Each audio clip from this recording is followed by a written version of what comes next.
maîtres spirituels, de Srila Prabhupada, de toute la filiation spirituelle et de tous les dévotes et les dévots assemblés. Et, donc, on en y était au chapitre 19. Petit problème de marque-page. Chapitre 19, premier chant, verset 13. 14, pardon. 14. Om Namo Bhagavate Vasudevaya.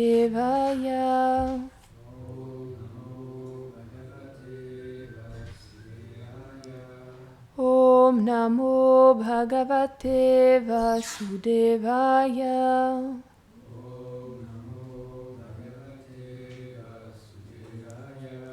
Om Namo Bhagavate Vasudevaya.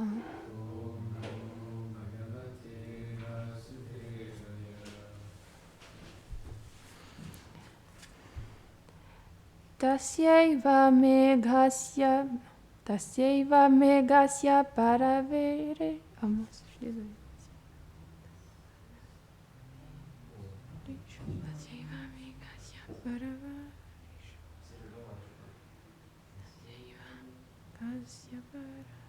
Ouais, c'est ça. Tasyaiva meghasya paravaresho. Vyasakta chitasya griyeshva bhikshnam.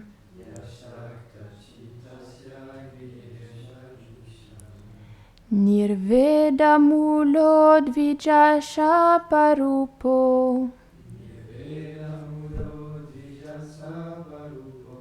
Yatra prashakto bhayama shudhate.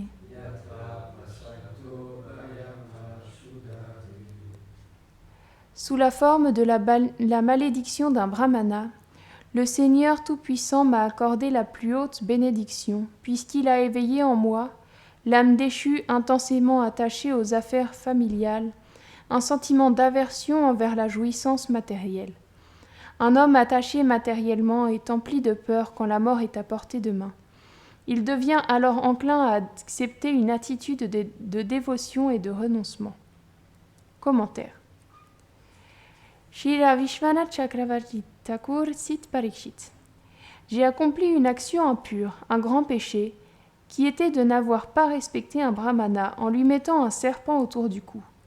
Afin de montrer comment il délivre le plus déchu, le Seigneur est venu à côté de moi sous la forme de la malédiction d'un brahmana. Le Seigneur est la cause du détachement du monde, ainsi que la venue des grands sages, car quand il vient, ces dévots viennent naturellement, et là où le Seigneur réside, les personnes matériellement attachées deviennent rapidement sans crainte. Dans le cas du roi Parikshit, le Seigneur agit personnellement pour qu'il retourne à lui. Il orchestra une circonstance spéciale en l'égarant et en faisant que le fils d'un brahmana le maudisse, ce qui souligne la grandeur d'un dévot comme Parikshit qui servit d'instrument pour le Seigneur, afin que le Srimad Bhagavatam apparaisse sur terre.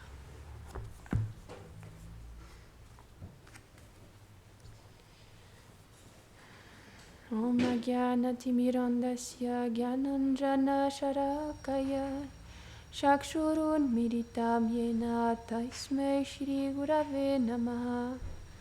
Jai Shri Krishna Chaitanya Prabhu Nityananda Shri Advaita Gadadhara Shrivasadi Gaura Bhakta Vrinda. Hare Krishna Krishna Krishna Hare Hare Hare Rama Rama Rama Hare Hare. Vrindaye Tulasi Devyaye Priyaye Keshavasya Cha Krishna Bhakti Pradedevi Satyavatye Namo Namaha. Vancha kalpatarubhyascha kripa sindhubhya eva cha patitanam pavanebhyo vaishnavebhyo namo namaha. Namam Vishnu Padaya Krishna Preshtaya Bhutare Shrimate Bhaktivedanta Swaminiti Namine. Namaste Sarasvate Deve Gauravani Pracharine Nirvishesha Shunyavadi Paschatya Deshatarine. Donc, si Parikshit se réjouit de sa bonne fortune d'avoir été maudit. Parce que grâce à ça, il a l'opportunité de se détacher complètement, dans ce divertissement-là. Disons, parce que, comme c'est dit à la fin, Parikshit, c'est simplement un instrument pour que le Srimad Bhagavatam apparaisse sur Terre et pour nous montrer aussi un exemple. Mais on le répète souvent, mais c'est important de s'en souvenir tout le temps que Parikshit, pas une seule seconde, il est conditionné par la nature matérielle, c'est un pur dévot, c'est simplement un divertissement du Seigneur qui le voile pour mettre en place ces différents divertissements. Donc,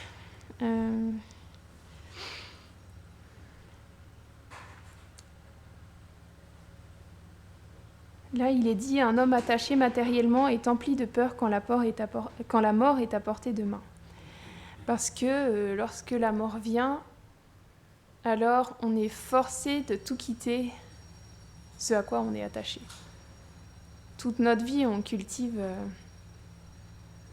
dans cette existence matérielle, toute notre vie, on apprend à cultiver nos différents attachements. Donc, ça peut être n'importe quoi, hein, que l'on soit seul ou bien marié, peu importe l'endroit où on vit, on peut passer toute sa vie à cultiver ses attachements. Mais lorsque la mort vient, on n'a plus d'échappatoire. On est face au mur et c'est expliqué qu'au moment de la mort, on atteint la dernière pensée et que on attend ce à quoi on a pensé en dernier. J'avais expliqué il y a peu de temps avec l'histoire du roi Bharat, qui illustre très bien ça. Mais c'est expliqué aussi que si on prend refuge à Krishna, même un instant au moment de la mort, on l'atteint. Même on peut en un instant retourner à Krishna si au moment de la mort, parce que c'est propice étant donné qu'on quitte tous nos attachements, enfin on n'a plus aucune, contrainte qui nous lie à ce monde, puisque de toute façon on est obligé de tout quitter. Alors à ce moment-là, si, comme Draupadi l'a fait, on lève les bras et on s'abandonne totalement à Krishna, on atteint Krishna. Et ce qui est intéressant, c'est que même d'une manière inconsciente, si on prend refuge en Krishna, alors il y a une telle miséricorde qu'on peut aussi revenir à Krishna. C'est l'histoire de... Comment il s'appelle ? C'est Ajamil, c'est ça ? Oui. L'histoire d'Ajamil qui illustre bien ça. Parce que Ajamil, c'était un brahmana, mais il avait vu dans la forêt un jour, il avait vu une prostituée avoir des relations avec un autre homme et ça lui a complètement pris le mental. Et après ça, il était d'une grande famille brahmana, il avait une épouse exemplaire, etc. Mais il a tout quitté pour cette prostituée. Et il a vécu avec elle comme un peu un paria. Il volait pour survivre, etc. Et il a eu plusieurs enfants avec elle. Et étant donné qu'il avait quand même servi le Seigneur, il lui restait il avait toujours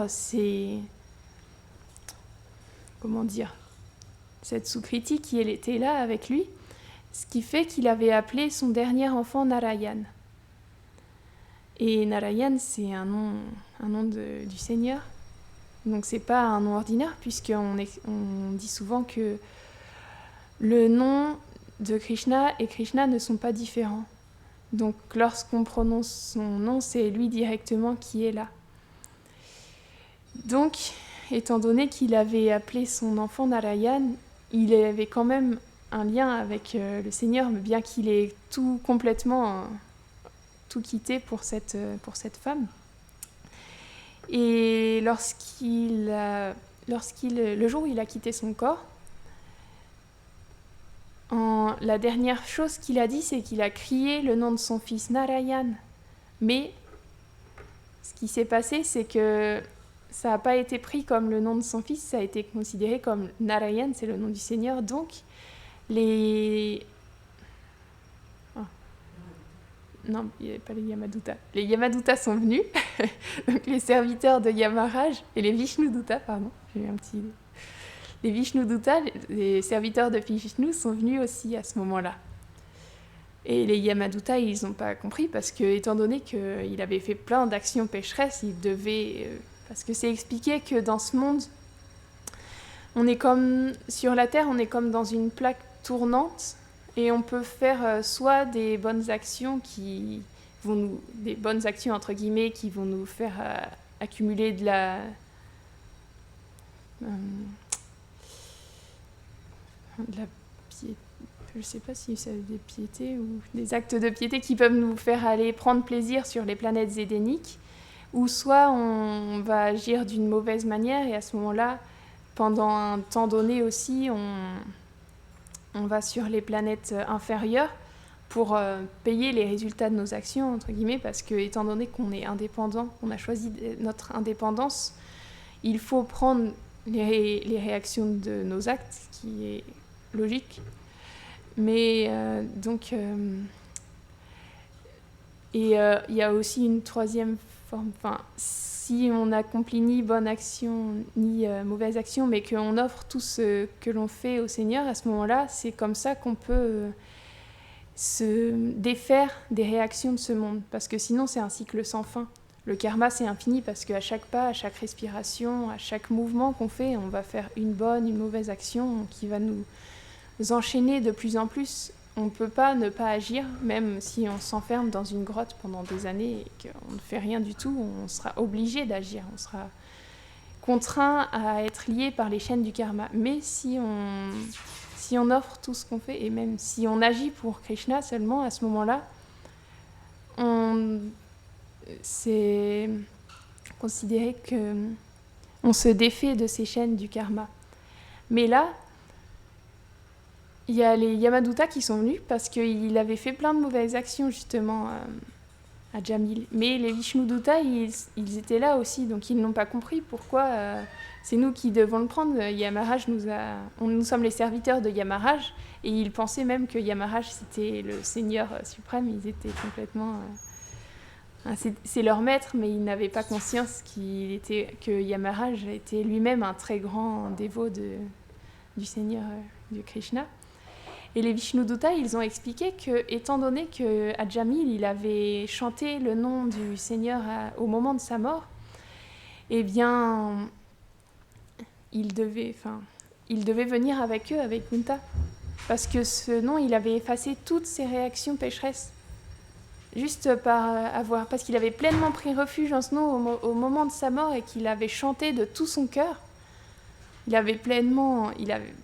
Étant donné qu'il était dans cette situation où il devait se détacher de tout et il avait crié le nom de son enfant parce qu'il était effrayé, mais grâce à ça, parce qu'il avait pris pleinement refuge dans ce nom, il s'est défait de toutes ses réactions pécheresses et au lieu d'aller payer sur les planètes infernales les mauvaises actions qu'il avait faites parce qu'il vivait vraiment d'une mauvaise manière, eh bien, il a été avec Kunta, il a suivi les Vishnudutta. Et donc, c'est à travers ce divertissement, Krishna, il nous montre la puissance de son... Peu importe, dans le Shikshastakam, les mêmes disent que...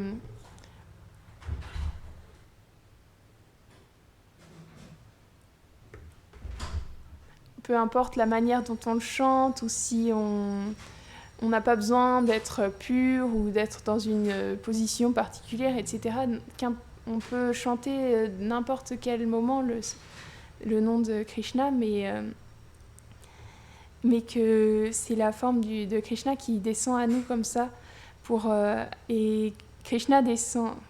La miséricorde de Krishna descend à travers son nom et nous permet de retrouver notre connexion avec lui.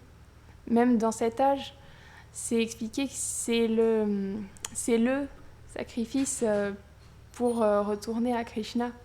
On cite souvent ce verset Hare Nama Eva Kevalam. Kalo Nastyeva, Nastyeva, Nastyeva Gatiranyata. Donc dans cet âge, il n'y a pas d'autre moyen, C'est dit 3 fois même. On dit que quand quelque chose est dit 3 fois, c'est inéluctable, c'est très important et il n'y a rien qui peut enfin, c'est une parole qu'on ne peut pas contredire. c'est la vérité, c'est tout. Et là, il n'y a pas d'autre moyen que de chanter les saints noms de Krishna. C'est le sacrifice qui est véritablement enseigné pour cet âge de Kali. Et c'est une grande miséricorde parce que dans les âges précédents, par exemple, il y avait la méditation. Pendant des années, ils avaient des corps adaptés et c'était dans l'âge d'or, ça. Simplement, ils méditaient pendant des milliers d'années même parce qu'ils n'avaient pas les mêmes corps que nous. Ils avaient une durée de vie beaucoup plus longue. Et grâce à ça, ils pouvaient atteindre Krishna. Et après, il y a eu dans le second âge, c'était les sacrifices. Donc, ils faisaient des grands sacrifices et à travers les oblations qu'ils offraient, parce qu'ils avaient des mantras védiques et qu'ils prononçaient parfaitement et qu'ils agissaient et qu'ils étaient capables de mettre en œuvre ces sacrifices de la manière parfaite. À travers ça, ils pouvaient atteindre Krishna. Et ils pouvaient atteindre la perfection de l'existence, puisque en fait, le but ultime de la vie humaine, c'est de retrouver son lien avec Krishna. C'est expliqué que même les Devas, dans cet âge de Kali, ils souhaitent venir dans cet âge de Kali. Pourtant, on pourrait se dire, c'est pas extraordinaire, c'est pas le meilleur âge. Quand on voit extérieurement comme ça, c'est très dégradé.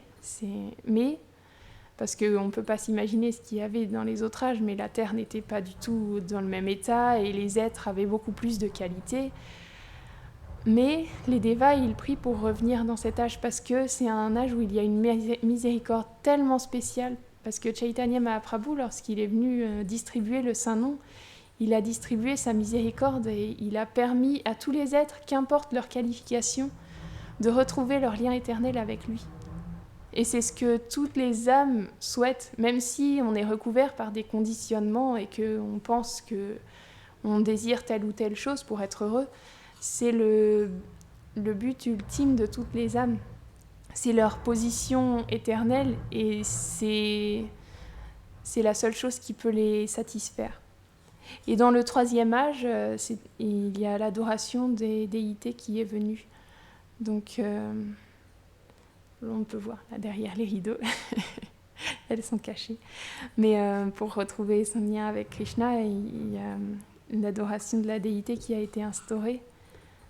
Et dans l'âge de Kali, enfin, comme je viens de le dire, il y a Chaitanya Mahaprabhu qui est venu pour distribuer son nom. C'était Krishna qui a appris, on l'a dit il y a peu de temps, je crois que c'était même hier, Gaurānanda a dit ça hier, que Krishna était venu revêtu du sentiment de Radharani pour distribuer son nom à tous les êtres,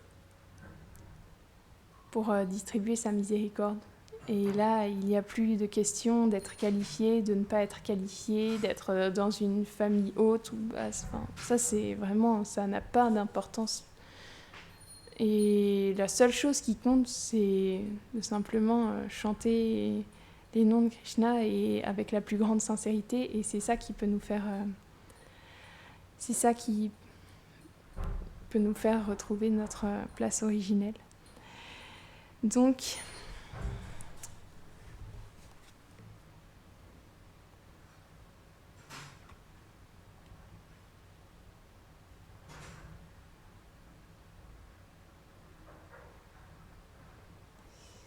c'est expliqué que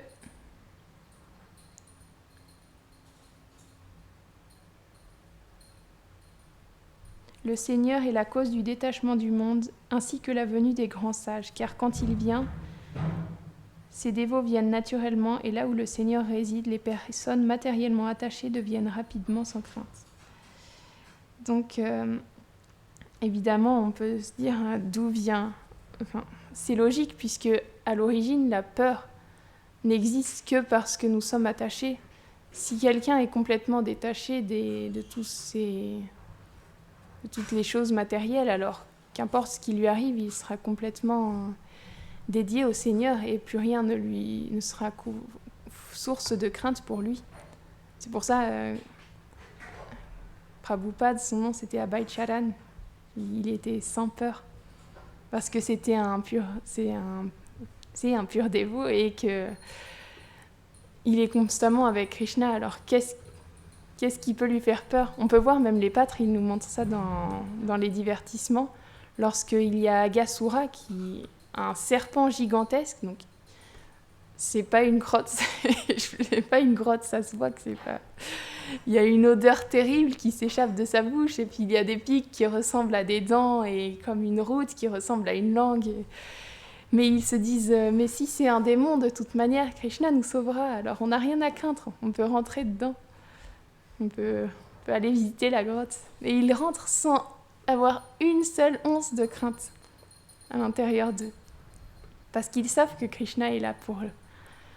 Et donc on peut voir à travers tous ces divertissements que finalement le Seigneur, lorsqu'on est véritablement abandonné à Krishna, alors on peut agir, quelles que soient les circonstances, on peut tout faire pour lui. Et même quand on voit même si on est abandonné à un pur dévot de Krishna, de la même manière, on peut avoir cette absence de crainte. On voit qu'il y a des disciples de Srila Prabhupada qui ont fait des choses complètement folles, qui nous paraissent vraiment extraordinaires, mais c'est de la même manière, ils étaient tellement abandonnés, ils aimaient tellement Prabhupada qu'ils ne se posaient même pas la question, ils voulaient seulement le servir. Et donc... c'est une bonne occasion aujourd'hui de prier la miséricorde de Krishna et de ses dévots pour qu'un jour on puisse être complètement abandonné à eux et qu'ainsi on puisse les servir sans aucune peur. Est-ce que quelqu'un a une question ou quelque chose à ajouter? Oui.